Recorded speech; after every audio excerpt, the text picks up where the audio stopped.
известный адамдар жазган, көп жазышкан, чалышкан, депутаттыкка атыңы колдонулу, партияга, жак бияка канчалаган акчалар предлагать этишкен. Мындай ойлойм да, мисалы жардам берип да жаман көрүнүп калган учурлар болот го кээде. Мындай үйүнө кирип барсак эле уже үйүндөгүлөр да тажап калыптыр алгысанчы. Качан үйлөнөсүз ошондо? Түн жарымда балам ичип келип мени сабап салды деген моменттер болот. Толук голосовать жиберет. Человек маскага айтчы, номерун берчи мага деп. Же номеру жок менде десең сөгөт да.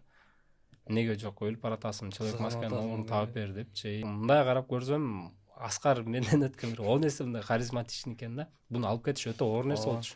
Өтө оор нерсе. Себеби 1 сомуна чейин эсептеп, бул өтө оор нерсе болчу да.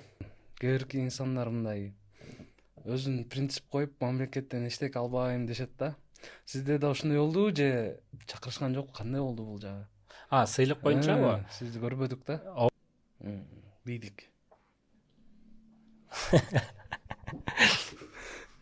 Мен бул жеке оюм. Мен Аймерим жөнүндө сурагым келип атат. Кандай болуп атат?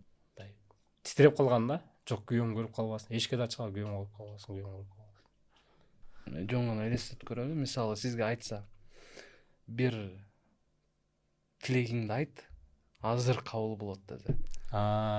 Үйгө компьютербу?